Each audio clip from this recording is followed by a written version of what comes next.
Mesdames, Messieurs, bonsoir et bienvenue à votre magazine Ça fait l'actualité. Nous sommes à Boaké, dans la région de Boaké. Cette année, la ville de Boaké accueille les festivités officielles de l'an 65 de l'indépendance de la Côte d'Ivoire. Boaké célèbre l'indépendance et pour la deuxième fois après 1964. Toute la région de Boaké est en ébullition. Une reconnaissance forte pour cette cité au passé chargé, mais aussi une cité en pleine ambition. Quels défis restent à relever après des années de crise? Quels projets sont en cours pour assurer le développement durable du département? Et puis surtout, comment les populations vivent-elles cette nouvelle visibilité? Ce soir, nous en parlons avec nos invités et puis également à travers des reportages terrain. Invité que je souhaite vous présenter. Nous sommes avec le ministre Jacques Onan-Saoré. Bonsoir à vous, monsieur le ministre. Bonsoir, Myriam. Vous êtes président du conseil régional de Boaké. Vous êtes également ministre de l'Environnement, du Développement durable et de la transition écologique. Et puis, est-ce que l'on peut dire que vous vous occupez du développement de l'ensemble de la région de Boaké? Vous gérez les projets régionaux et vous représentez la région auprès des autorités nationales. Tout à fait, vous avez parfaitement raison. Ma zone de compétence est l'ensemble de la région composée de 4 départements, Boaké, Botro, Béoumi et Sakasso. C'est très important de le préciser, vous êtes également député de Diabo Languibonou. Languibonou. C'est ça. Voilà. En tout cas, merci d'avoir accepté notre invitation merci sur beaucoup. ce plateau. C'est moi qui vous remercie. Je vous en prie. Nous sommes également avec M. Thio Fosier. Monsieur, bonsoir. Bonsoir, madame. Vous êtes préfet de région. Donc vous êtes préfet du département de Boaké, puis préfet de région de Boaké également. Affirmatif. Merci à vous d'être avec nous. Merci. Est-ce que l'on peut dire que vous représentez l'État au niveau local, que vous assurez et vous vérifiez que les lois soient bien appliquées? Et puis, est-ce qu'on peut dire également que vous veillez au maintien de l'ordre public et vous coordonnez les services de l'État dans les régions? Merci. Pris comme ça, je dirais oui, mais en réalité, c'est tout un ensemble. Je représente effectivement l'État dans toute sa composante. Tous les ministères qui sont représentés ici, en parfaite collaboration, nous exerçons ensemble du 1er au 31 et du matin au soir. C'est cet honneur que j'ai eu la chance d'avoir dans cette grande et importante région de la Côte d'Ivoire. Donc, pour répondre à votre question, oui. D'accord. Merci. Merci. Alors, nous allons commencer cette émission par un élément de reportage. Nous parlons de l'état des lieux, savoir un peu quelle est la situation qui prévaut actuellement. Donc, après des années de crise et de reconstruction, où en est donc la région du Boaké, Boaké également spécifiquement. Donc, voici un état des lieux qui est dressé par notre reporter Konesiaka. Boaké, capitale des Boaké et de la vallée du Bandama, a longtemps été au cœur des turbulences politico-militaires. Ville stratégique, elle a été marquée par des années d'instabilité, d'abandon des infrastructures et des ordres de ses populations. Près de 15 ans après les grandes crises, Boaké tente de tourner la page. Reconstruction, cohésion sociale, développement économique, bref, la ville est engagée vers le développement. Route principale réhabilitée, marché central relancé, éclairage public réinstallé, établissements scolaires reconstruits, etc. Les signes de redressement sont visibles. Le CHU de Boaké, longtemps abandonné, bénéficie d'une modernisation progressive. Un CHR a vu également le jour. Les quartiers comme Air France, Kennedy et Koko connaissent un regain d'activité. La mairie et le district multiplient les projets d'aménagement. Boulevards, voiries, secondaires, assainissement. Boaké renoue avec son rôle de grande métropole du centre.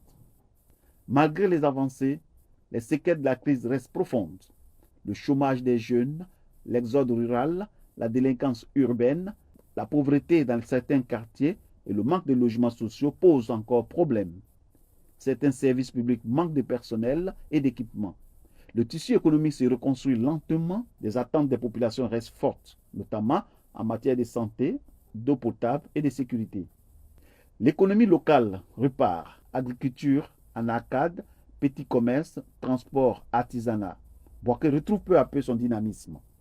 L'université Alassane Ouattara attire des milliers d'étudiants venus de tout le pays et de la sous-région. Les jeunes entrepreneurs se lancent, soutenus par des programmes étatiques et privés. Les femmes jouent un rôle central dans les marchés, les coopératives et les petits métiers. La résilience de la population reste le moteur principal de cette reconstruction. Bouaké se reconstruit avec prudence, mais avec volonté. Les habitants regardent désormais vers l'avenir. Avec ses atouts humains, économiques et culturels, la ville a les moyens de redevenir un pôle fort de la Côte d'Ivoire. Le chemin est encore long, mais l'essentiel est là. Bouaké avance. Bouaké avance. Monsieur le ministre, on a le sentiment, à voir l'élément de reportage, que tout est concentré sur la ville de Bouaké, non pas sur la région.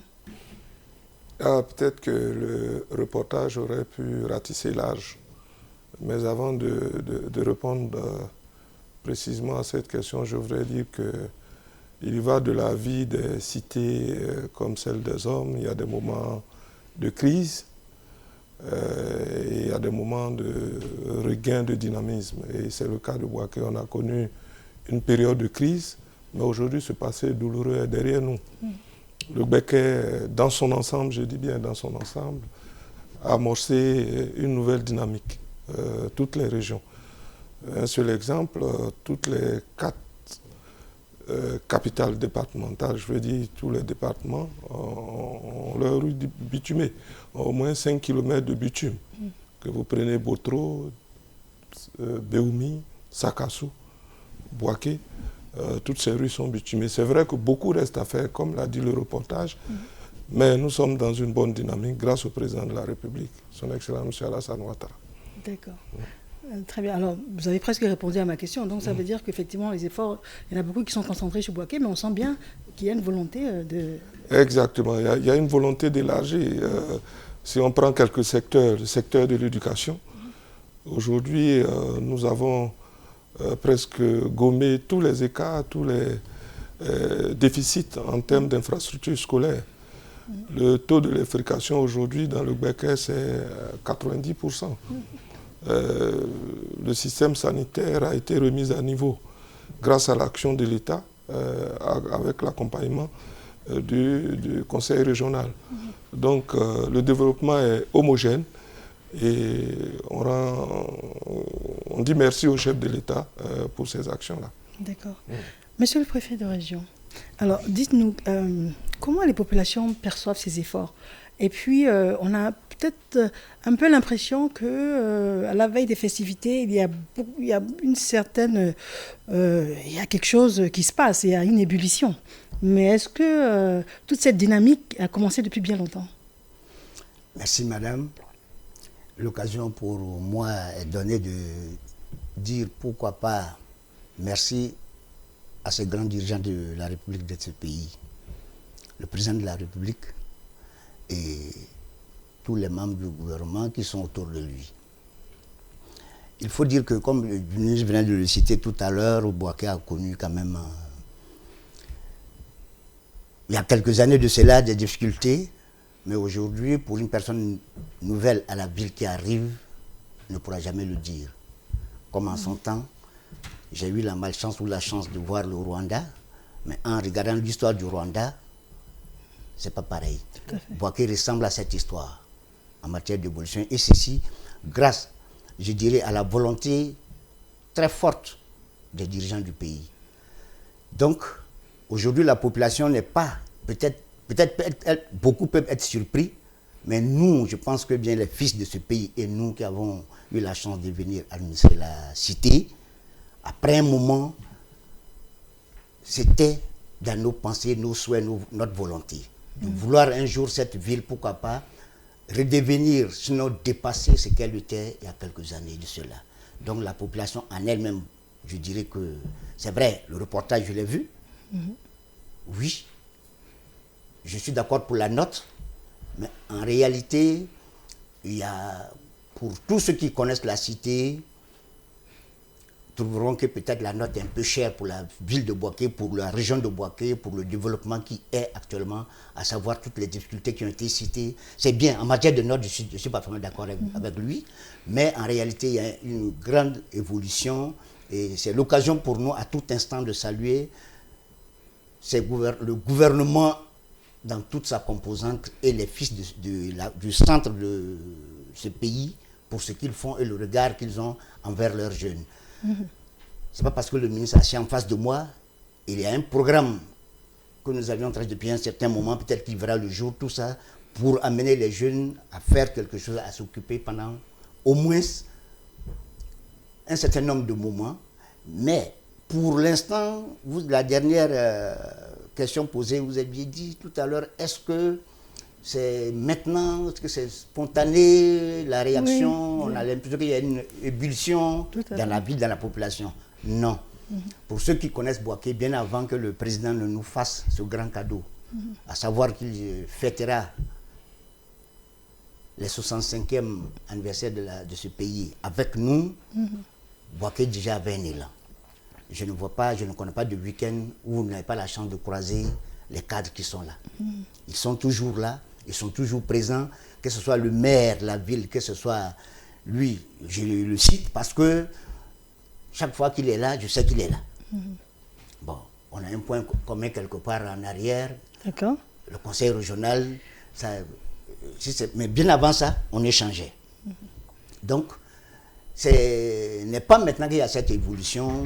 L'ébullition est partie depuis un certain moment où ce dynamisme, je ne sais pas où est-ce qu'ils ont pris. Est-ce que c'est les fils, est-ce que c'est les administrateurs qui, en voulant donner une idée, une vie nouvelle, est-ce que c'est le cri d'alarme, la poussée de la commune ou du Bouaké nouveau? Est-ce que c'est ça? Je n'en sais rien, mais ce n'est pas forcément la fête. La fête est venue sûrement augmenter, donner une couronne, une perfection à la chose, mais c'était une parfaite, une volonté interne des fils de la région. Je crois que c'est tout ce qu'on est en train de voir venir. Je ne crois pas que ce soit tout. Tant que le pays, le président acceptera d'accompagner la région, beaucoup de choses non vues encore aujourd'hui vont se faire voir. D'accord, très bien. Alors, c'est clair, par exemple, quand on parle du secteur de la santé, tout à l'heure vous avez brossé le sujet, ou le secteur de l'éducation, on ne peut pas parler d'une période de bouillonnement. C'est forcément un long processus. Mais aujourd'hui, si on devait faire un état de lieu sur le secteur de la santé, sur le secteur de l'éducation, avant et puis depuis cette renaissance, quel pourrait être cet état des lieux? On peut dire que sur ces deux secteurs, il y a eu un rebond de dynamisme. Depuis la reprise, le gouvernement a investi massivement dans ces deux secteurs pour être conscient de ce que la crise a entraîné un certain retard en termes d'infrastructures scolaires, en termes d'infrastructures sanitaires. Le gouvernement a investi massivement.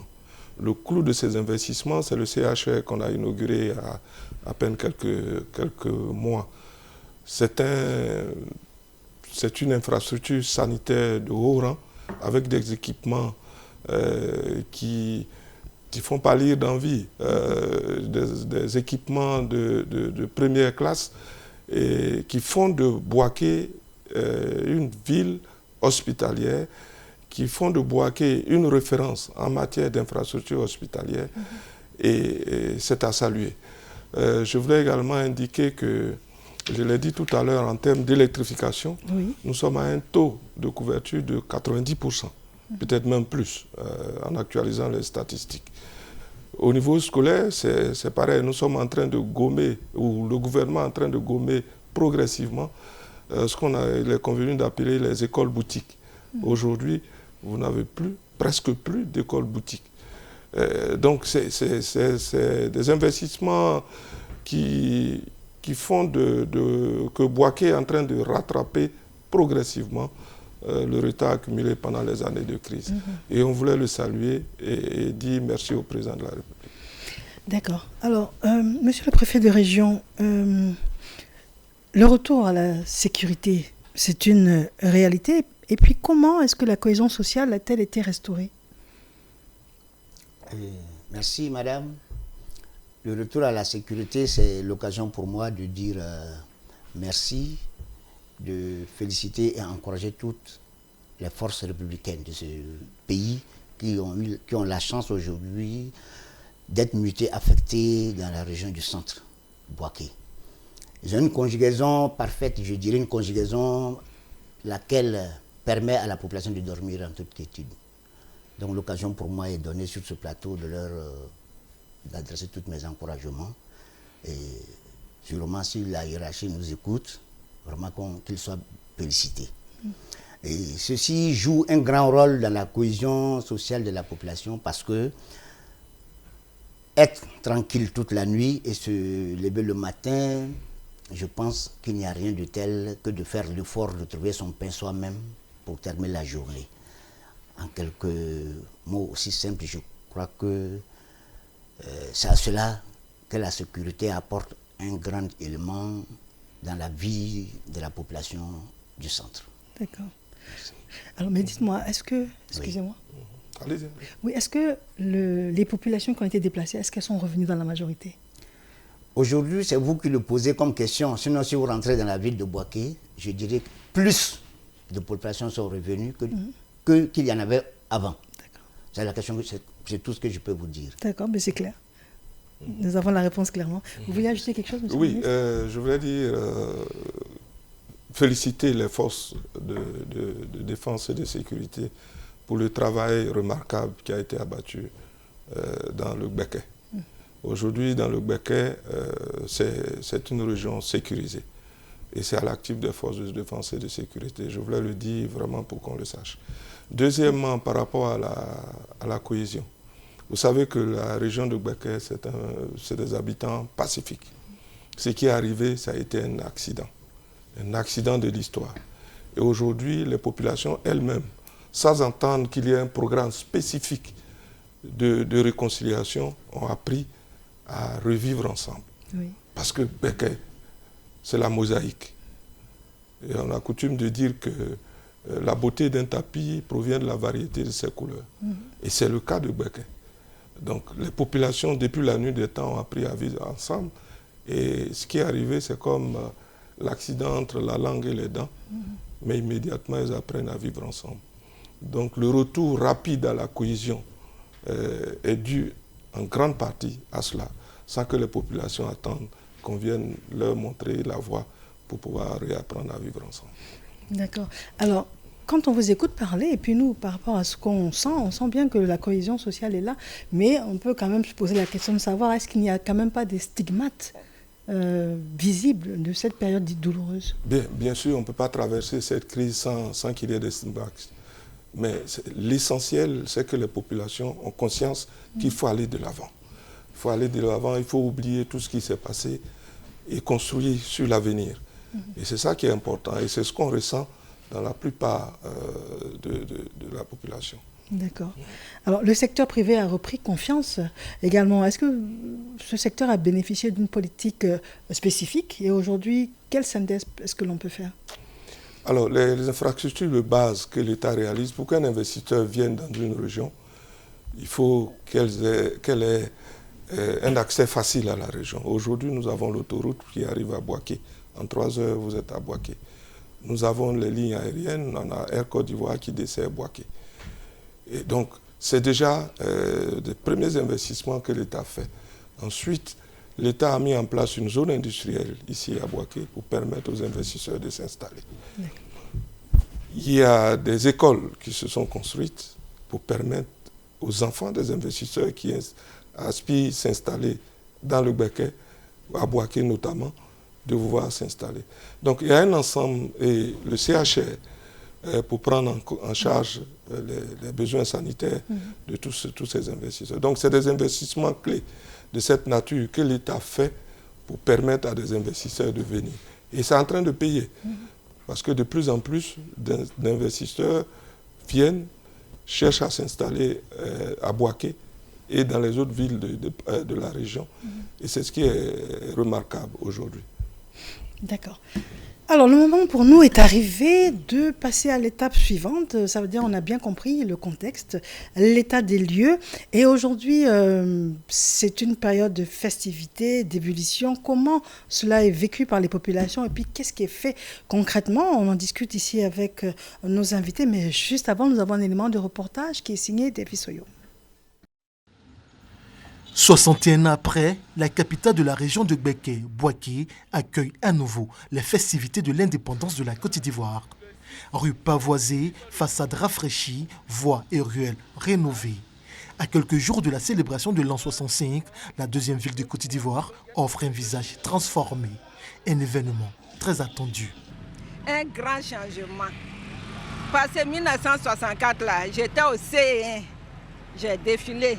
Mais aujourd'hui, là, j'ai 70 ans. Donc, vraiment, je remercie le bon Dieu. Je remercie Alassane Ouattara et son gouvernement d'avoir pensé en Bouaké. Ce qu'on attend à travers les retombées de l'indépendance, c'est surtout l'employabilité au niveau de la jeunesse. Et surtout les usines aussi qui sont aux arrêts, qui sont fermées.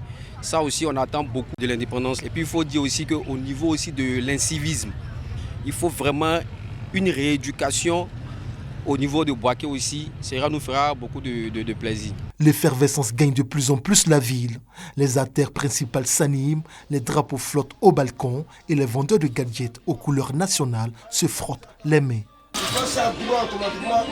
gens nous attendent. Indépendance là, il y a tendance à fort. Il a vendu d'abord 500 pour nous. Si il dit ça ne rentre pas, c'est qu'il a menti. Même si c'est 2 millions de trucs, Jacques le croquant est prêt.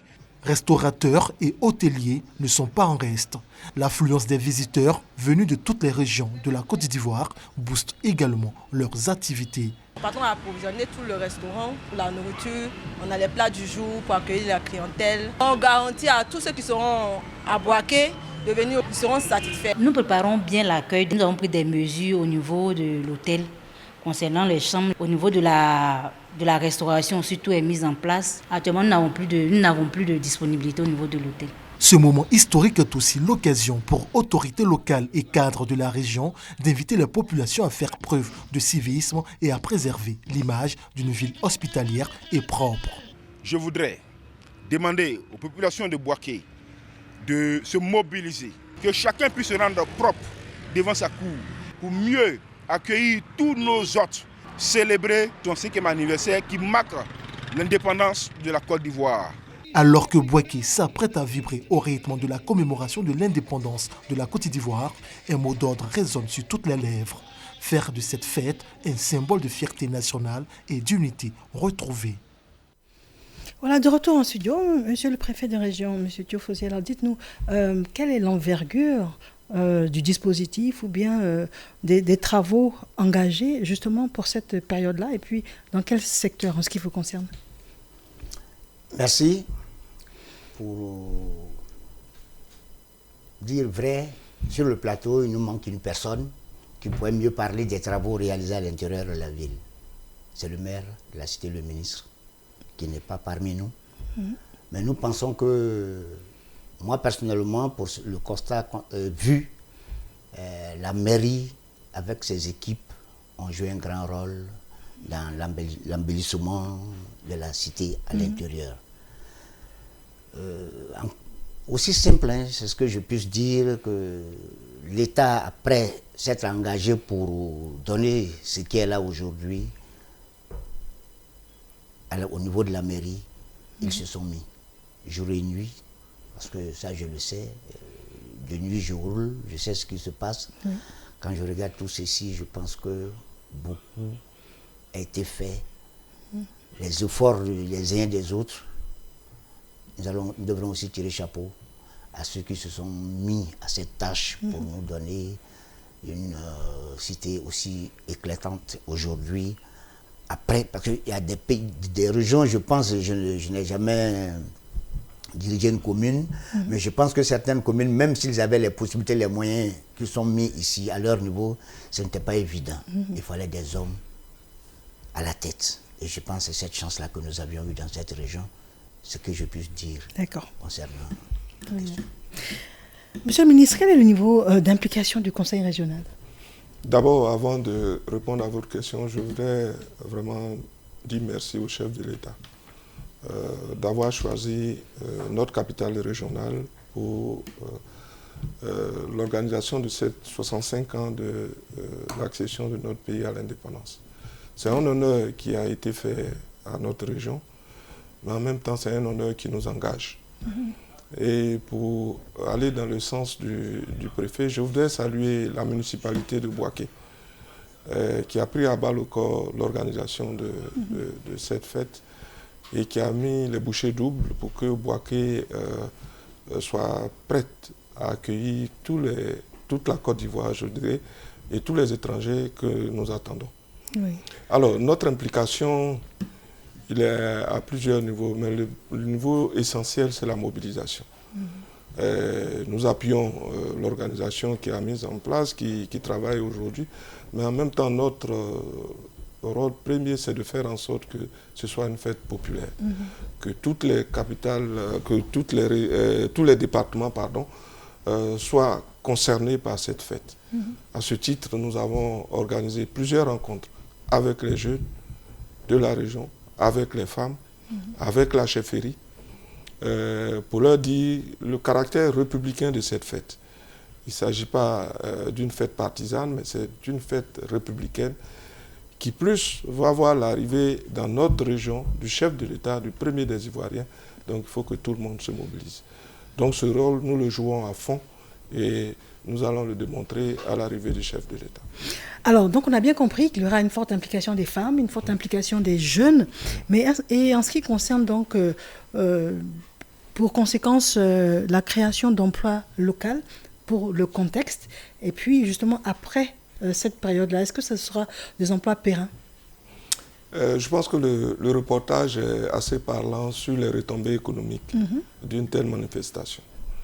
Déjà avant la fête, tout ce qui a été entrepris comme travaux a permis de donner du travail et du pouvoir d'achat à beaucoup de Bouakois. Deuxièmement, il va y avoir l'affluence à partir d'aujourd'hui. Je pense que depuis une semaine, Bouaké est envahi par tous ceux qui viennent pour participer à cette fête. Donc, les restaurants, les hôtels, les maquis, tous se frottent les mains au jour d'aujourd'hui. Je pense qu'à partir de mardi ou mercredi, ça va être l'apothéose. Donc les retombées sont évidentes, sont très claires. Alors, vous demandez, est-ce que ça va être quelque chose de pérenne? Est-ce que les retombées vont avoir une certaine suite? Je dis que oui, puisque la fête a lieu un seul jour, mais les répercussions s'étendent dans le temps. Je disais tout à l'heure que beaucoup de restaurateurs, beaucoup d'hôteliers, beaucoup de maquis vont tirer des dividendes et les ressources vont permettre de faire des investissements. Donc, c'est vraiment quelque chose de positif pour la région de Bouaké et surtout pour la capitale régionale qu'est Bouaké. D'accord. Monsieur le préfet de région, alors dites-nous, comment gérer ce contexte, on va dire, par rapport à l'urgence? C'est-à-dire, est-ce que dans cette période-là, est-ce qu'il y a une pression particulière? Parce qu'il y a beaucoup de personnes qui viennent de partout. Est-ce que vous êtes en situation d'urgence? En situation d'urgence, c'est trop dire, mais on était prévenus, puisque à partir du moment où il y a eu l'annonce, on s'y attendait, on savait qu'il y aurait du monde, donc il fallait s'apprêter pour recevoir. Mais à pareil moment, la pression ne manque pas, tout de même. Mais je pense qu'on n'est pas forcément peut-être des moins.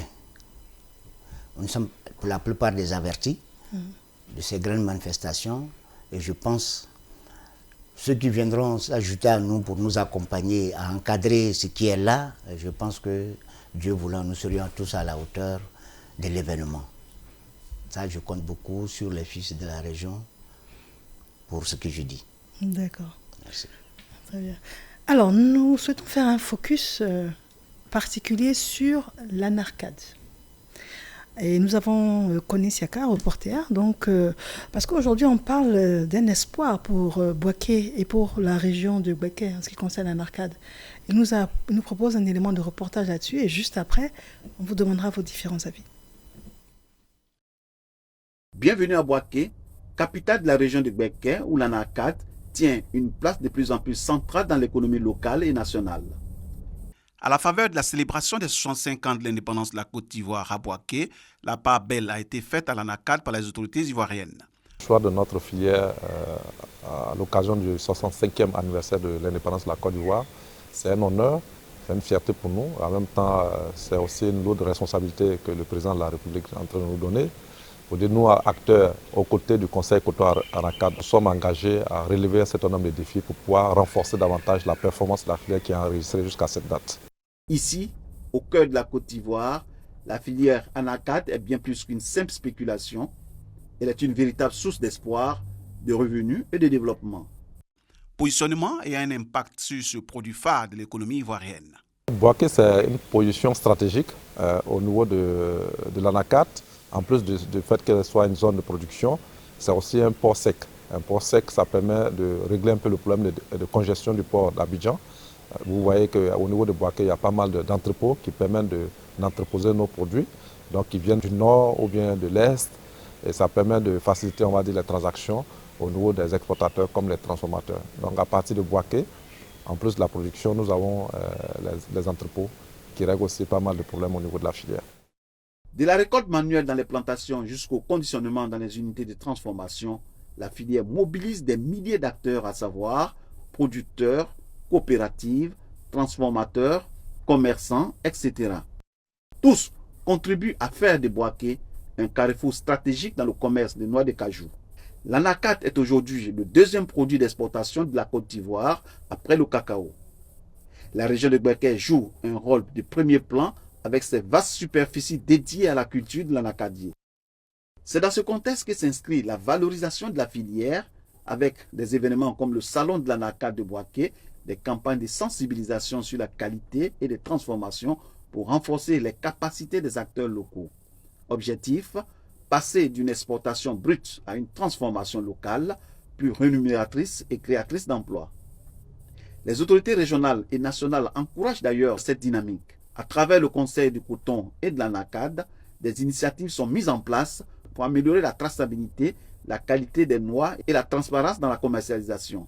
La filière Anacad, c'est aussi une opportunité pour plusieurs jeunes et femmes à trouver leur place dans la transformation, le transport, le tri ou encore dans la commercialisation des produits dérivés comme le beurre de cajou, le jus de pomme de l'Anacad ou la farine de coq. Dans les quartiers de Bouaké comme Koko, Belleville ou Sokura, des initiatives communautaires émergent pour tirer le meilleur parti de ce fruit aux 1000 vertus. Aujourd'hui, Bouaké regarde l'avenir avec ambition. Grâce à l'Anacad, la ville s'impose comme un pôle agro-industriel incontournable dans le centre de la Côte d'Ivoire. Au-delà de l'économie, c'est une identité locale qui se construit autour de cette culture, symbole de résilience, d'innovation et de fierté régionale. À Bouaké, l'Anacad n'est plus une simple culture vivrière, c'est une chance, un levier de développement, un trésor au goût savoureux. De retour en studio, Monsieur le Ministre, alors dites-nous comment les producteurs locaux sont-ils accompagnés face aux enjeux de compétitivité et de durabilité? Alors, je voudrais rebondir sur une expression qu'il a utilisée. Oui. L'Anacad, ce n'est pas qu'une production agricole, c'est une chance pour la région de Bouaké. Parce qu'avec l'avènement de l'Anacad, beaucoup de nos parents ne se déplacent plus pour aller en Basse-Côte. Ils mettent en valeur les terroirs villageois, les terroirs locaux.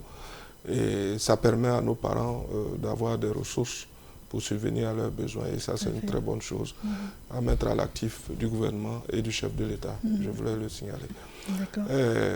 L'Anacad aujourd'hui, en Côte d'Ivoire, c'est 1 million de tonnes qui sont produites. Ça fait vivre 250 000 familles.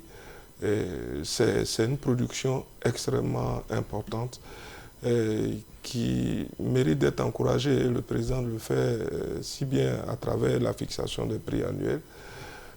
Aujourd'hui, l'Anacad s'achète peut-être plus que le caoutchouc, le prix du latex. Donc, ça permet à nos populations ici vraiment de vivre de leur labeur. Ce qui reste, c'est de développer la transformation pour permettre à nos parents de tirer un réel profit de cette production agricole. D'accord, donc c'est un peu la réponse à ma question. Alors, par rapport à la compétitivité, aujourd'hui, c'est le grand défi. C'est le grand défi. Le grand défi, c'est de faire en sorte que nous n'exportions pas l'Anacad brut, mais que ces produits soient transformés, que sur les vols à l'international, on puisse, en termes d'amuse-gueule, proposer de l'anacarde made in Bouaké ou made in Côte d'Ivoire sur des vols comme on l'a vu pour certains pays comme le Ghana. Voilà. D'accord. Alors, monsieur le préfet de région, alors dites-nous, selon vous, qu'est-ce qui freine encore la valorisation complète? Merci. Le ministre l'a abordé, je dirais. Aujourd'hui, c'est la transformation.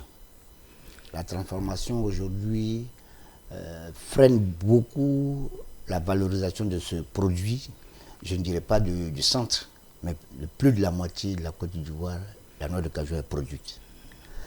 Si aujourd'hui, nous réussissions à transformer, je dirais, ne serait-ce que la moitié de notre produit, je pense qu'on aura beaucoup plus que ce que nous attendons. S'il y a un appel à lancer à ce niveau-là, c'est de demander aux dirigeants, je suis content d'être sur le plateau avec un membre du gouvernement, vraiment qu'il soit notre porte-parole, pas forcément le porte-parole du Gbeke, mais le porte-parole national, pour demander qu'un pan spécial soit réservé pour la transformation de la noix de cajou dans ce pays. Nous serons plus gagnants. D'accord. Alors, monsieur le ministre... Oui, sur ce point, je pense que le gouvernement est bien conscient des enjeux de la transformation, non seulement de la noix de cajou, mais des produits agricoles. L'ambition, c'est de porter à 50% le taux de transformation de nos produits agricoles d'ici 2030. Et nous sommes sur la bonne tendance. Je pense que d'ici 2030, beaucoup sera fait pour atteindre cet objectif. D'accord, donc ça veut dire que d'ici pas trop longtemps, l'anacarde pourrait être pour la région, et même d'un point de vue un peu plus général, ce qu'est le cacao pour d'autres régions. C'est ça. Alors, je pense qu'on dit que l'anacarde, c'est le cacao de la zone centre-nord. Voilà. Et aujourd'hui, avec le niveau de production que nous connaissons, j'ai dit tout à l'heure, ça fait, je crois, en 2004, on a produit 1 million de tonnes. Ça fait beaucoup pour nos parents de cette zone-là, qui est un avantage comparatif assez significatif. Et c'est à saluer. C'est à saluer. Bouaké, la région également renaît, revit, et donc sur la sellette. Alors au-delà donc de ces festivités, on va peut-être parler maintenant des perspectives, ce que les habitants peuvent en attendre pour l'avenir. Alors nous avons tendu notre micro ça et là pour recueillir leurs espoirs, leurs craintes également, et puis leurs priorités. Et c'est signé Seydou Ouattara. Nous les habitants de Bouaké, nous sommes les plus heureux et les plus heureuses. Parce que la ville de Bouaké est en mouvement. On sent l'indépendance chez nous. Sur la grande voie de choses, en face du stade, là, quand tu arrives là-bas, tu vois la joie. Tu vois que Bouaké, même partout, a été retapé. Ils ont tout fait. C'est joli à voir. On sent que c'est la deuxième ville de la Côte d'Ivoire. Encore quand j'ai constaté que les routes ont changé et les endroits sont devenus plus propres qu'avant. D'habitude, ici n'est pas aussi décoré comme ça. Mais grâce à l'indépendance, je vois que les drapeaux de notre pays représentent Bouaké.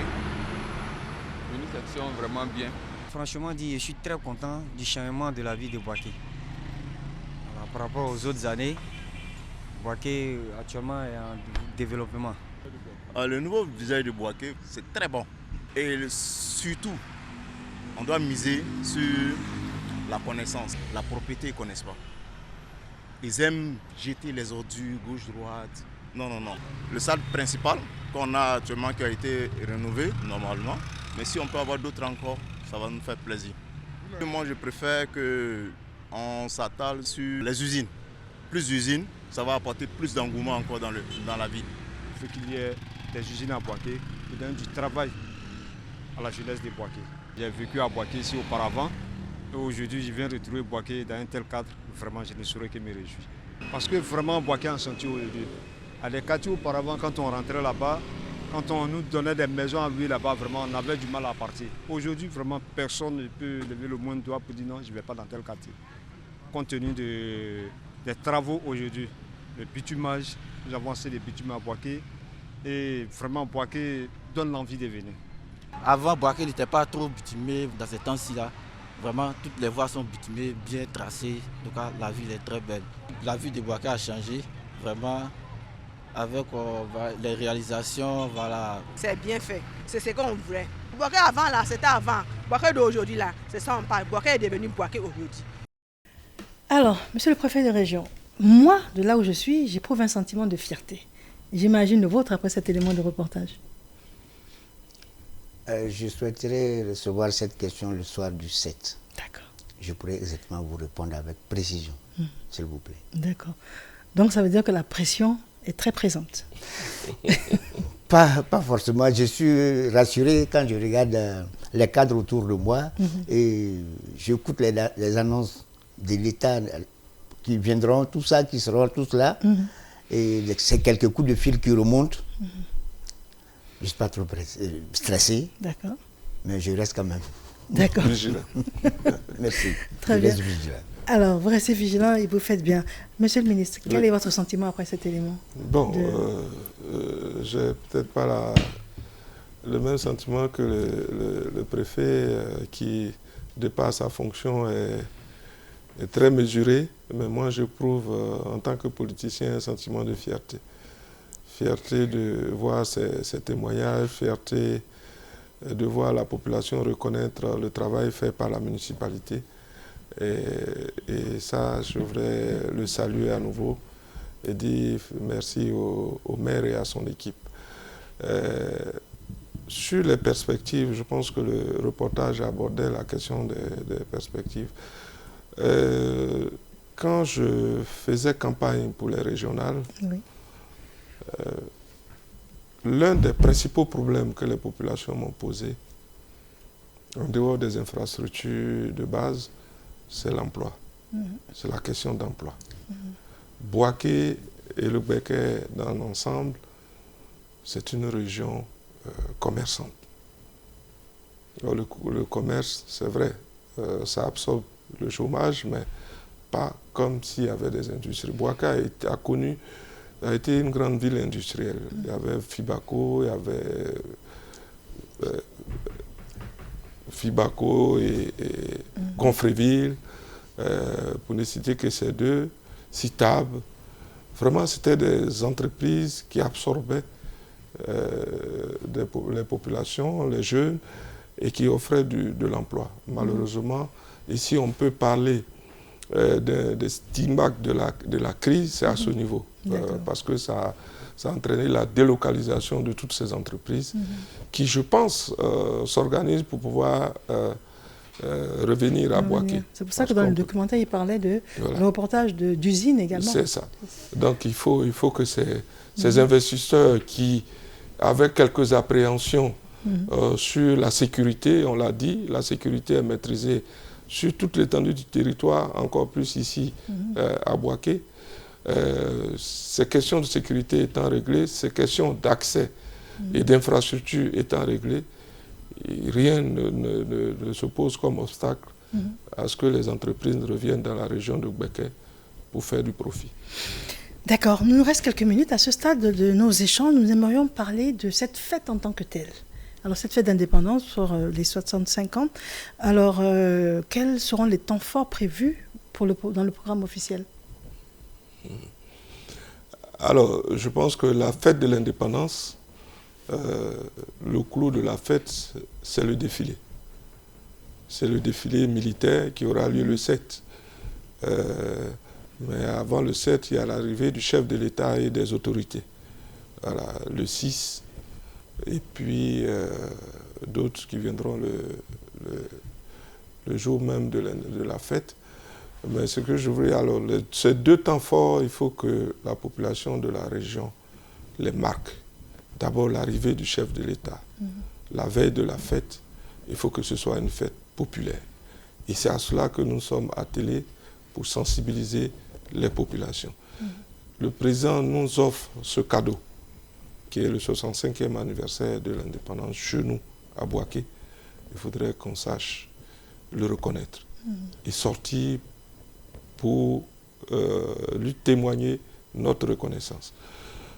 Le défilé militaire, je pense que le défilé lui-même, le défilé militaire fait sa mobilisation.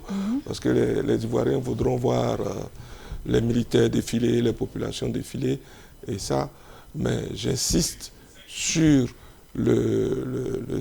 l'arrivée du chef de l'État.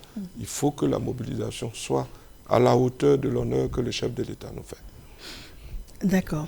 Alors, on peut parler un peu des types d'activités, ce qu'il y aura d'activités culturelles, l'activité artistique. Le défilé, c'est un grand classique. Mais est-ce qu'il y a des pays invités, des pays étrangers également? Alors, certains pays sont annoncés, les États-Unis, l'Afrique du Sud, la Guinée. Peut-être que j'en oublie, le préfet va compléter. Mais on a des pays étrangers qui viennent, qui nous font l'honneur d'assister à notre fête d'indépendance. D'accord. Alors, monsieur le préfet de région, vous allez compléter s'il vous plaît, mais au-delà de ça, ce que j'aurais aimé savoir, c'est comment les autorités locales vous organisez pour assurer une célébration à la hauteur justement de l'événement. Non. Nous ne disons pas que nous sommes à la hauteur de l'événement. Okay. Nous faisons ce que nous pouvons avec le support de ce que j'ai déjà cité en amont. Ce sera à vous, au soir du 7, de nous dire si oui ou non nous avions été à la hauteur. C'est ce que je puisse dire concernant la question bien précise. Voilà. Mais dire non, je ne crois pas. Nous sommes en train. En train. Oui. D'accord. C'est bien pris. Maintenant, est-ce que vous avez une idée par rapport à l'organisation en pratique, par rapport au contexte artistique, culturel? Qu'est-ce que vous avez comme information? Je ne saurais en dire plus que ce que vient de dire le ministre. Oui. Même les pays qui nous feront l'honneur d'être avec nous, je me mets près de lui pour dire ce qu'il a dit. Que c'est tout ce que je peux dire, que je le sais. Peut-être sur ce plateau, bien avant peut-être. Oui. Mais voilà. D'accord. Merci. Très bien. Alors, on comprend bien le côté silencieux, concentré. Et puis, concentré par rapport au préfet de région. Donc, je me tourne vers monsieur le ministre pour savoir est-ce qu'on a encore un peu de place. Est-ce que les gens peuvent encore venir dans la région pour les festivités? Nous sommes à la veille des festivités. Enfin, nous sommes à quelques jours des festivités. Est-ce que c'est encore possible? Est-ce que les réceptacles hôteliers sont pas pleins? Est-ce qu'on peut encore venir? Même si les réceptifs hôteliers sont pleins, Bouaké, c'est une ville hospitalière. Il suffit de frapper à la porte de quelqu'un pour dire « j'ai pas de chambre ». Je suis convaincu que les Bouakois vont vous héberger. Donc ne vous autocensurez pas, venez à Bouaké. On sera là pour vous accueillir. D'accord. Alors, une dernière phrase pour conclure, nous sommes au terme de notre entretien. Merci. Quel est votre... D'abord, saluer la télévision nationale, la télévision ivoirienne et la télévision installée à Bouaké. C'est la première fois que j'arrive sur ce plateau.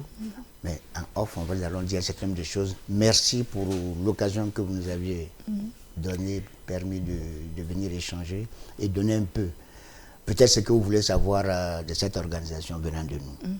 C'est vraiment un merci. J'attends la population. Légèrement, cette invitation, si vous le permettez, elle est lancée. Je m'adosse aux frères politiciens pour dire également que nous attendons. Et si il y a un merci à faire, je le ferai après la fête. D'accord. Voilà. Très bien. Restez concentrés. Très bien, je vous remercie, monsieur le préfet de région. Merci. Monsieur le ministre, quels seraient vos derniers propos?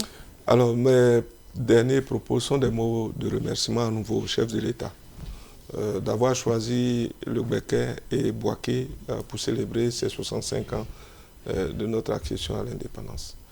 Je profite pour lancer un appel à toute la région. C'est une fête républicaine, elle concerne tout le monde.